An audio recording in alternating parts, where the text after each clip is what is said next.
Uma excelente noite de segunda-feira para você que nos acompanha aqui no JR 23. Estamos começando mais uma edição do nosso programa. Obrigado você que nos dá o privilégio da sua companhia diária aqui na tela da TV, que mostra você hoje, quinta-feira, última semana praticamente do mês de agosto. O mês número 8 está indo embora. E é claro que nessa velocidade do tempo, a informação que você acompanha aqui com os destaques do programa de hoje. A família reconheceu neste domingo como sendo de Tiago Gomes Pereira, de 26 anos, a ossada encontrada no Parque Estadual Furnas do Bom Jesus, em Pedregulho. 2 menores foram apreendidos pela Polícia Militar após um roubo a um estabelecimento comercial, em Ituverava. A Rua Santa Efigênia, na região central de São Paulo, é um dos principais polos de compras da capital. Desfalcado de 4 dos principais jogadores e sem o técnico Elinho Garcia, o Franca Basquete perdeu para o São José por 75-60 neste domingo, 23, no ginásio Lineu de Moura. Vantuil Rodrigues, cotado para comandar a Associação Atlética Francana no Campeonato Paulista da Série A3 de 2027, será o supervisor da veterana na Copa São Paulo de Futebol Júnior, em janeiro.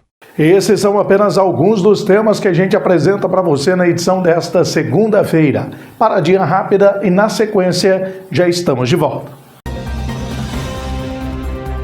O maior perigo da sua casa pode estar onde você nem imagina. Fique atento com o mosquito da dengue. 80% dos criadouros estão nas residências. O governo do estado de São Paulo já está fazendo a sua parte. Faça a sua também. Elimine a água parada.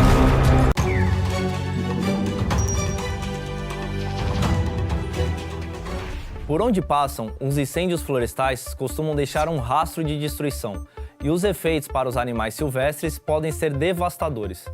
O fogo altera o ambiente natural das espécies, prejudicando a procura por abrigos, alimentos e até parceiros reprodutivos. As espécies que se abrigam em lugares específicos, como tocas subterrâneas ou ninhos em árvores, são diretamente afetadas.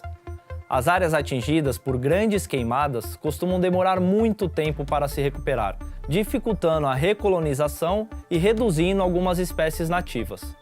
Em casos graves, os incêndios podem levar até mesmo à extinção de espécies inteiras, especialmente as mais lentas, como alguns insetos, répteis e anfíbios, que não conseguem fugir rapidamente. Já os animais que conseguem sobreviver têm que lidar com outros tipos de ameaça, como predação por espécies invasoras e a competição por recursos, que se tornam escassos. E se você avistar uma fumaça suspeita, informe imediatamente as autoridades. Faça a sua parte e proteja o meio ambiente. E lembrem-se, a defesa civil somos todos nós. Você sabe o que é biometria?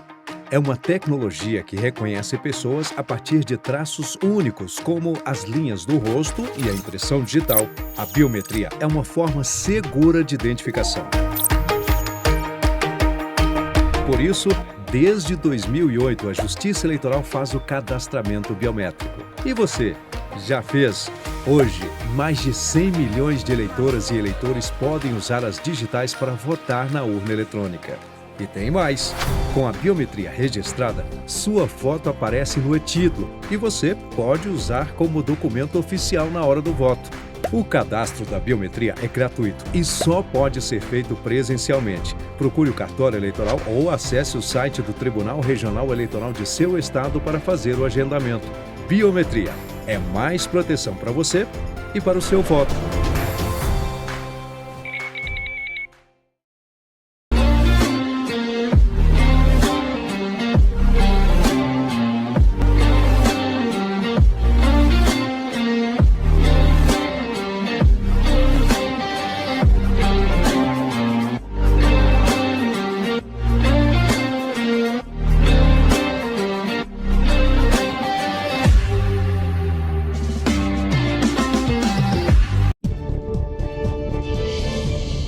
Uma excelente noite de segunda-feira para você que nos acompanha pelo canal 23, simultaneamente em nossas redes sociais, programa que é produzido, apresentado, gerado de Franca para todo o Brasil e o mundo, tá na boca do povo, tá na palma da mão, é o JR 23. Vamos falar de um caso que vinha se arrastando, né, e ainda está sob investigação, uma situação realmente muito triste, né, para uma família da região após o desaparecimento de um jovem.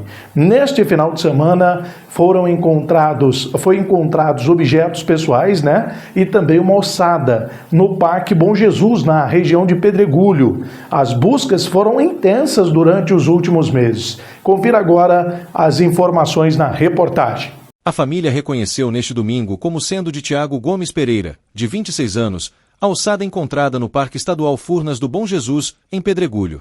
O jovem estava desaparecido desde 21 de junho.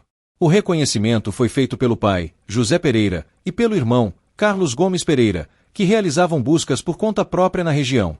Os dois saíram pela manhã em busca de vestígios de Tiago.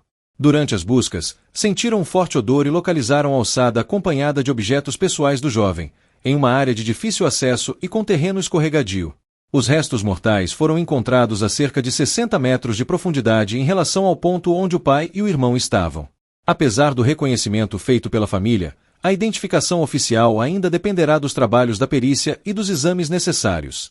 As circunstâncias da morte também deverão ser investigadas. Tiago Gomes Pereira desapareceu no dia 21 de junho, na região do Parque Estadual Furnas do Bom Jesus.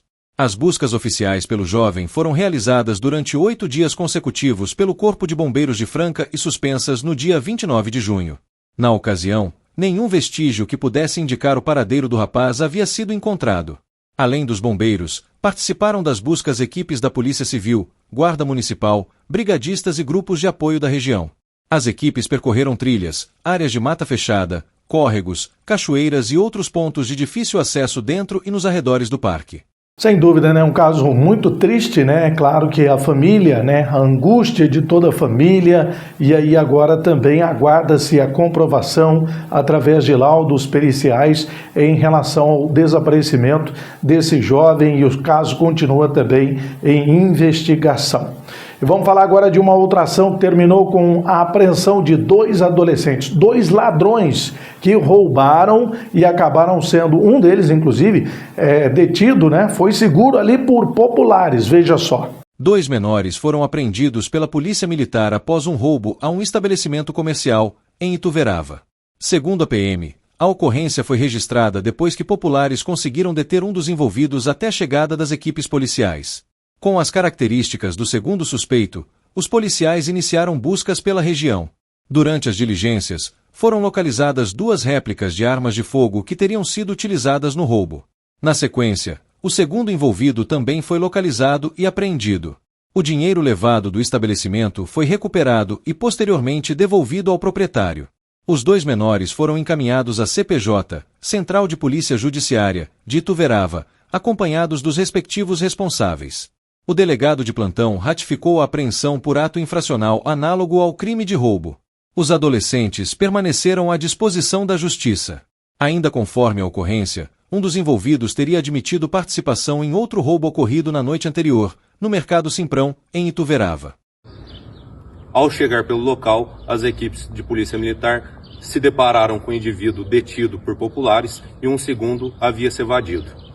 Foi realizada diligência para a localização do segundo indivíduo, sendo localizado em sua residência. Nas mediações do local, durante varredura, foram localizados os 2 simulacros de pistola, utilizados na prática do ilícito, e o dinheiro foi restituído à vítima. Durante consulta dos 2 indivíduos, foi constatado se tratar de menores de idade. A ocorrência foi apresentada na CPJ de Ituverava, sendo ratificado pela autoridade de plantão o ato infracional análogo a roubo qualificado. Os 2 menores permaneceram à disposição da Justiça. As denúncias são sempre muito importantes, né? Ajudando muito no trabalho da Polícia Militar e também da Polícia Civil, seja pelo 190 e também pelo 181. Vamos falar agora sobre fiscalização também de empresas. O número de endereços, de empresas vem aumentando, A troca desses endereços das empresas, dos CNPJs, vem aumentando aí de acordo com os dados anunciados pelo governo. Isso também tem gerado alertas, inclusive fiscalizações. Esse aumento de 80% em 5 anos realmente está chamando a atenção. Isso quer dizer que as declarações de saída definitiva do Brasil saltaram de 28.680 para 46.188, isso até julho. Se a gente for contabilizar até agosto, até ontem, ainda segundo a Receita Federal, são 46.575 declarações recebidas somente em 2026. A média de idade dessas pessoas é de 40 anos. As mulheres representam aí pelo menos mais de 47% dessas pessoas. Mas para onde é que esses brasileiros estão indo?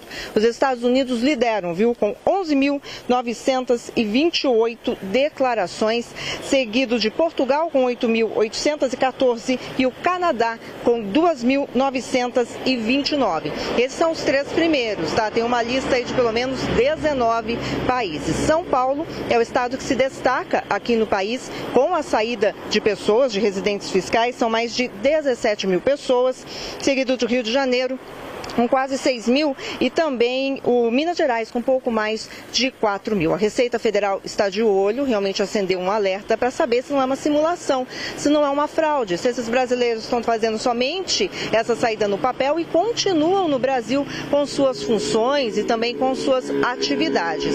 A Receita Federal inicia uma investigação, não é nada intuitivo, Realmente é uma investigação para saber se há ou não a fraude. A multa pode ser de 75% até 150%. A pessoa é reenquadrada no fisco, quer dizer, ela vai pagar tudo o que ela deve de forma retroativa.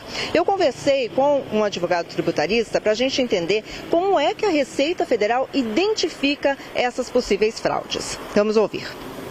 A pessoa que vai para os Estados Unidos, só que ela continua não só percebendo dividendos, porque não tem problema você ter uma empresa e receber dividendos, mas se você continua administrando essa empresa, está no Brasil, continua vindo para o Brasil e permanece aqui mais de 184 dias, a pessoa que mora fora, mas mantém um plano de saúde aqui dentro do Brasil, que mantém um núcleo familiar aqui, que continua gerenciando a empresa, não mudou para fora do país. Ela simplesmente fez uma alteração no documento para tentar buscar uma tributação favorecida, mas ela continua fazendo simulação. E se isso for pego pela Receita, essa pessoa pode ser autuada, pode ser reenquadrada, e não só com a cobrança do retroativo do tributo, mas isso pode gerar crime, isso pode gerar uma representação para fins penais, que pode colocar uma sanção penal contra esse contribuinte simulador. São países que têm um sistema tributário talvez um pouco mais complexo do que o nosso. É só olhar, por exemplo,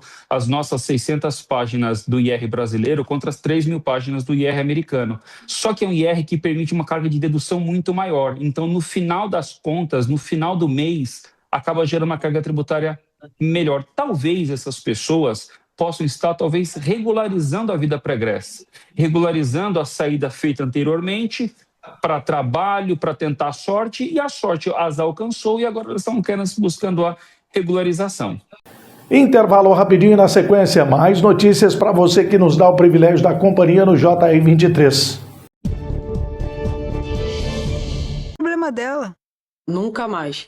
Esquece. Isso não vai mudar. Nunca mais é um problema só das mulheres. Nunca mais omissão. Nunca mais ignorância. Nunca mais desculpas. Nunca mais desculpas. Participe do Pacto Nacional Brasil contra o Feminicídio. O país unido pela vida das mulheres e meninas. Todos juntos por todas.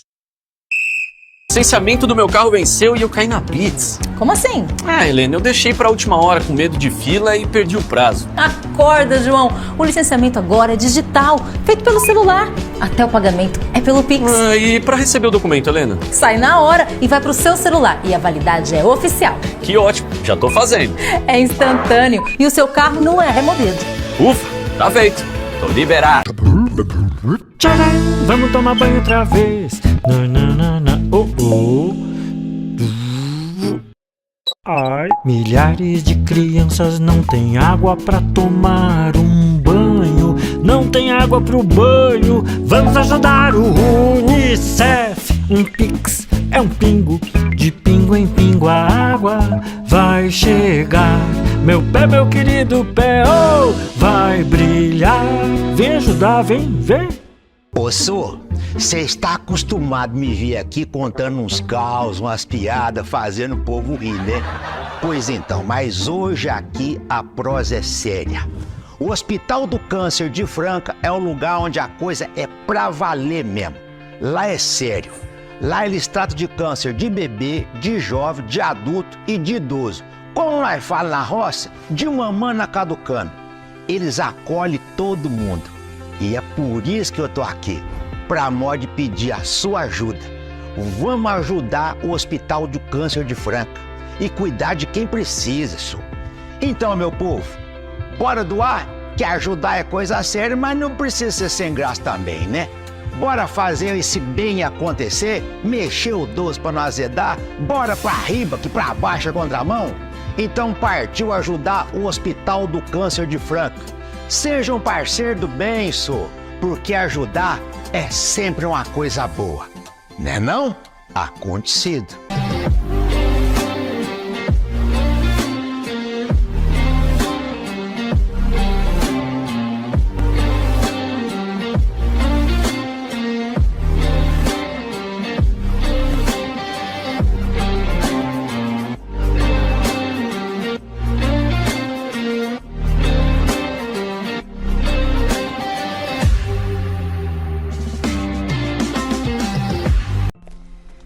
Gente, eu tô aqui para falar de um assunto muito importante. Falta de sangue. Você sabia que menos de 2% da população brasileira doa sangue regularmente? Pois é, nós precisamos tornar esse gesto de amor um hábito. Tem muita gente precisando e para cada pessoa que doa, outras 4 são beneficiadas. Faça a sua parte. Doe sangue. Já estamos de volta na noite desta segunda-feira, o JI23 sempre trazendo as informações que mexem com o seu dia a dia. Reportagem especial e que mostra aquilo que nós estamos fazendo, ou seja, consumindo cada vez mais a internet, veja só. A Rua Santa Efigênia, na região central de São Paulo, é um dos principais polos de compras da capital. Por décadas foi referência em produtos eletrônicos e itens para o lar. Mas, nos últimos anos, quem trabalha por aqui sentiu a redução do movimento nas lojas. Antes da pandemia, os pessoal procuravam lugar para estacionar aqui, ó, como vocês podem ver aí na rua, ó, o tanto de vaga que tem para estacionar. E não tinha, era briga para estacionar o carro na rua. A queda no movimento das lojas físicas não significa que o consumidor deixou de comprar. Cada vez mais, as compras são feitas pela internet. Marcos só foi até a loja porque queria ver o produto de perto. Eu costumo comprar pela internet quando eu tenho certeza das dimensões, eu olho o desenho técnico, mas quando eu tenho dúvida eu venho pessoalmente. O varejo tem crescido no país. Em 2025, a alta foi de 1,6%, segundo dados do IBGE. Mas olhando apenas para o segmento online, o aumento foi de quase 20%, o maior faturamento da história. O comércio online faturou 295 bilhões de reais em 2025. São Paulo concentra a metade das vendas dos produtos pela internet no país. Em 10 anos, o comércio eletrônico saltou 429%. Os dados fazem parte de um estudo da FEComércio. Segundo este economista da Associação Comercial de São Paulo, as vendas online já representam 30% do total. E a tendência é que essa participação aumente. Muitas vezes com um clique você já fez a compra e já recebe de forma imediata, então isso atrai bastante a atenção e a intenção dos consumidores. principalmente nos grandes centros urbanos. O avanço do comércio online também é sentido pelas grandes redes varejistas. Para se reestruturar, a Casas Bahia anunciou o fechamento de quase 300 lojas físicas e prometeu rever os canais digitais, com foco em geração de caixa e retorno sobre o capital empregado. Mas mesmo os pequenos negócios sentiram que precisam se adequar. Benedito é vendedor em uma loja de iluminação e a saída foi investir no comércio online. Quando para o caminhão para distribuir as coisas, vem tudo para a internet, a mercadoria que chega para a internet. E assim, 90% internet e 10% da loja. A Associação de Lojistas da Santa Efigênia orienta os empresários a se adaptarem. As lojas estão mais bonitas, mais chamativas e, claro, ali a experiência e também tem o e-commerce por trás. Então, estão unindo essas duas experiências, compra física com a compra digital. As lojas têm que ficar atentas, online usar a inteligência artificial, os algoritmos, enfim, tudo que a gente assiste, né, hoje em dia tem que ser usado a favor do varejo. Bom, e consumo de internet, a gente fala agora da área da saúde, do consumo de canetas emagrecedoras. Ele também vem aumentando, ou seja, as pessoas estão usando cada vez mais essas canetas e isso vem impactando também no consumo de alimentos. Antes era só com dieta ou exercícios ou mesmo cirurgias invasivas e arriscadas, como a bariátrica. Mas hoje os medicamentos com GLP-1 são uma opção cada vez mais usada para ajudar quem precisa perder peso e até para fins estéticos. Um dos efeitos desses medicamentos é reduzir a vontade de comer, o que não tem impactos apenas na vida de quem usa as canetas emagrecedoras, mas também tem reflexos na economia. Quase a metade dos brasileiros que usam relataram frequentar menos restaurantes. As pessoas não vão abandonar os restaurantes, elas vão mudar o quanto e o que elas consomem. Porque o cliente ele vai comer menos gramas no total, mas ele quer uma refeição nutricionalmente mais densa. Quem trabalha no ramo já está se preparando, até porque o uso desses medicamentos acontece em um contexto geral de mudança de hábitos alimentares. Muito além de quantidade, nós também estamos falando da qualidade daquele produto. As pessoas priorizando mais o consumo de proteínas, vegetais, legumes e não consumir açúcar, nem fritura, nem produtos tão industrializados. Então, a ideia, né, é perceber essa mudança no cliente final para que a gente consiga fazer uma adaptação de cardápio, adaptação até na própria venda daquele contrato, né, explicando para o cliente que alguns itens de consumo do passado, talvez, agora num futuro muito próximo, já não sejam ideais, já não sejam adequadas. Mas os impactos das canetas emagrecedoras na economia prometem ser muito mais extensos do que só no ramo da alimentação. Nos Estados Unidos, uma empresa de investimentos estimou uma economia de 580 milhões de dólares para companhias aéreas. Isso porque, com passageiros mais leves, os gastos com combustíveis podem diminuir. O custo do combustível influencia muito. Se eu consigo reduzir esse valor, eu automaticamente vou ter aí um impacto na redução geral.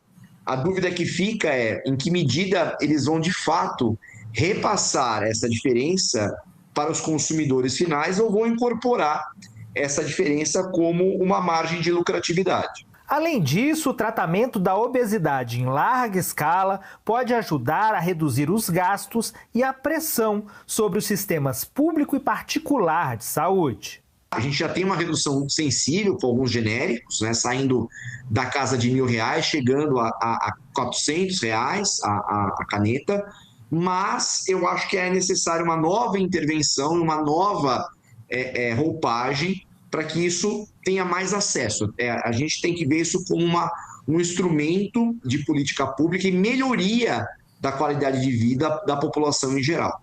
Mais um intervalo rapidinho, na sequência as informações do mundo da bola. O JR23 fala da Francana, do basquete, Campeonato Brasileiro, logo na sequência. Eu peguei da época que a gente jogava com estádios vazios, uma vez ou outra passava uma entrevista na TV, uma vez ou outra falava de futebol feminino. Na verdade, muitas vezes falavam somente quando era próxima Copa do Mundo, Olimpíada, grandes competições. Hoje a gente vê uma crescente, a gente vê que isso está incluído no cotidiano. A gente consegue tocar o coração daquela criancinha, da criança ao idoso, e todo mundo empolgado falando de futebol feminino.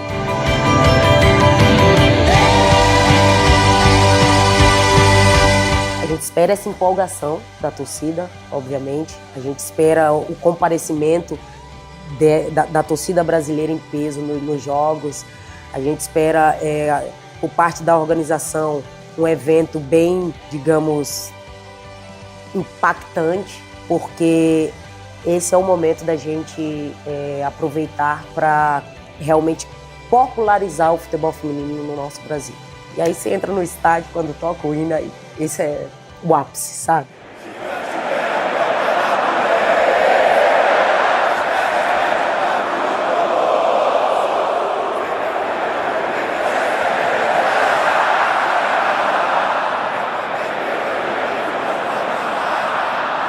Foi o que a gente sempre sonhou, né? De ir para o estádio, de ver futebol feminino no Brasil e tá lotado. Que a gente possa ter esse apoio contínuo, que o povo brasileiro joga com a gente sempre.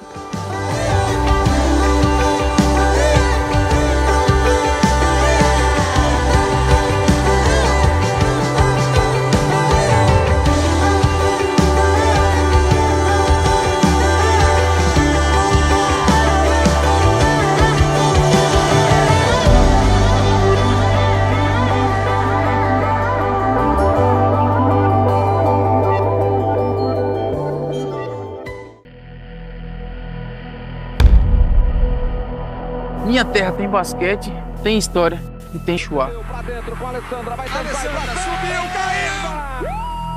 As vozes daqui vibram como em nenhum outro lugar.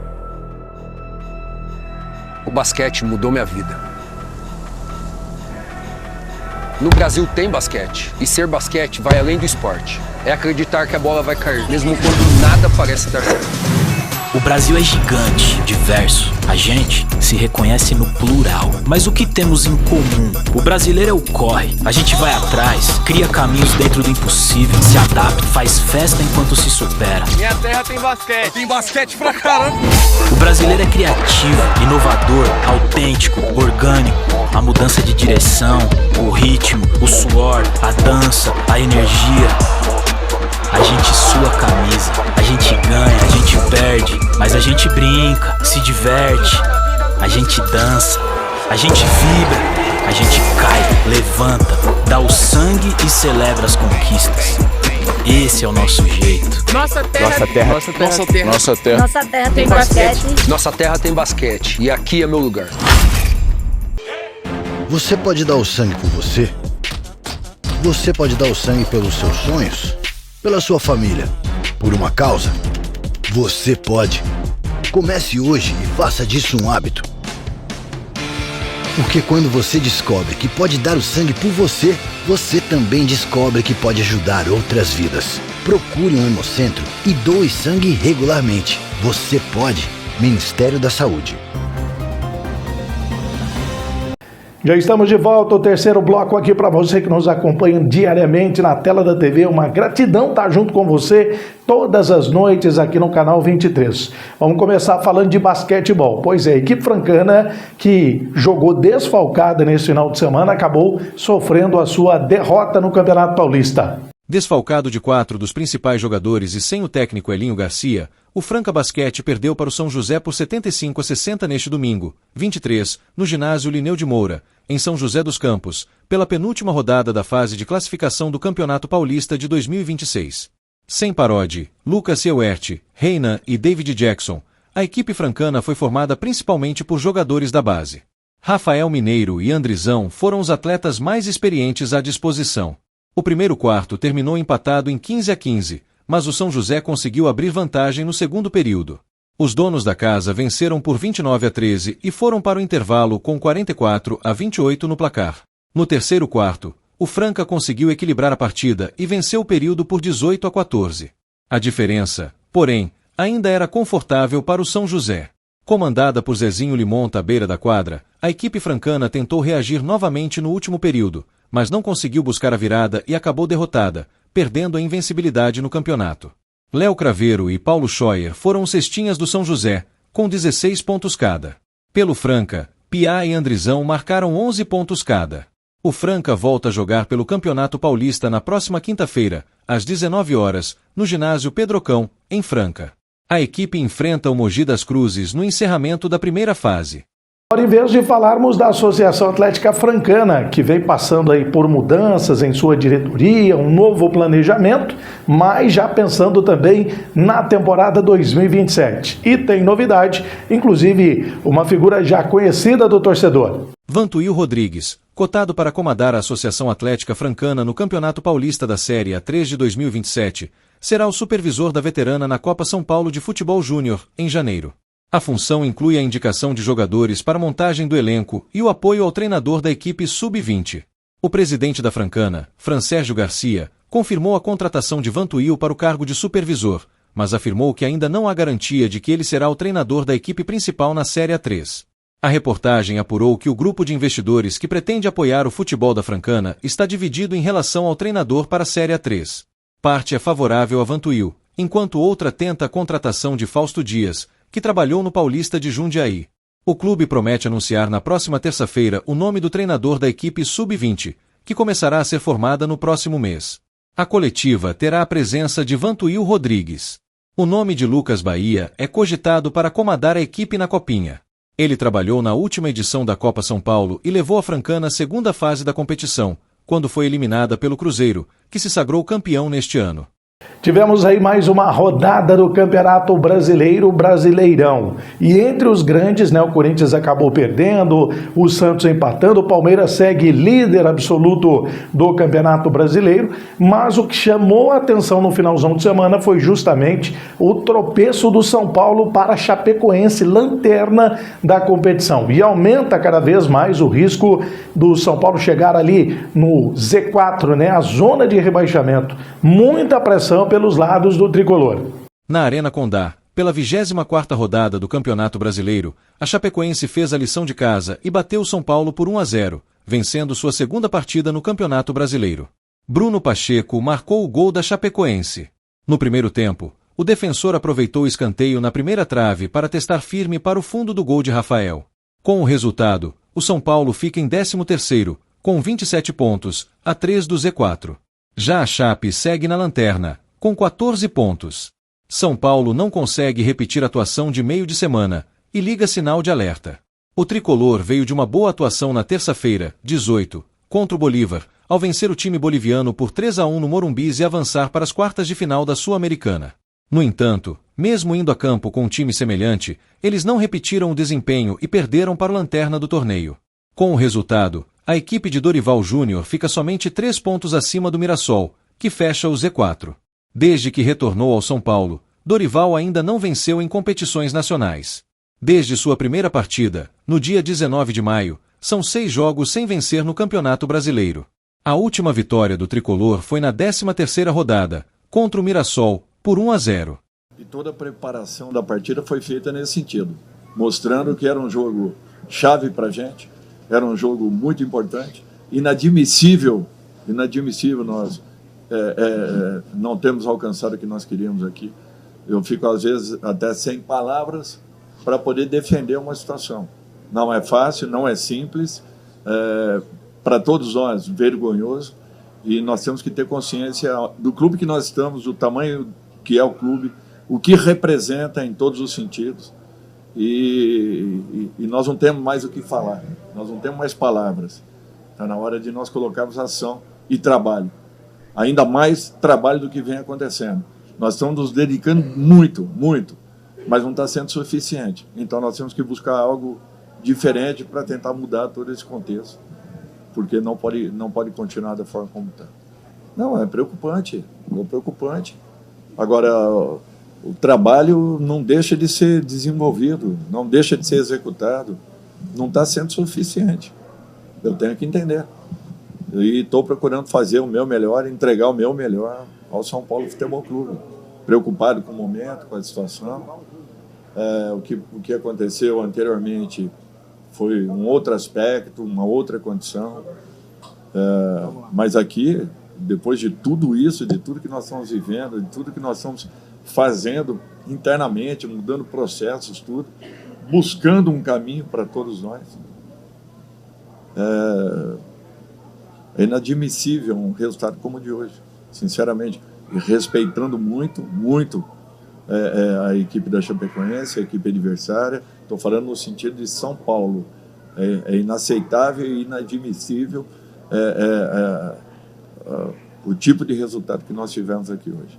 E para a gente finalizar o programa dessa segundona, vamos falar dele, um dos ídolos do futebol mundial, Ronaldinho Gaúcho, está de volta aos gramados. Uma lenda na terceira divisão do futebol italiano. Aos 46 anos, Ronaldinho Gaúcho se apresentou nesta quinta-feira no Ravenna, clube pelo qual vai tentar marcar seu gol de número 300. Só para agradecer a todos por tudo, por chegar aqui e ver todos vocês. Muito obrigado de coração, obrigado. E estamos esperando coisas boas deste ano.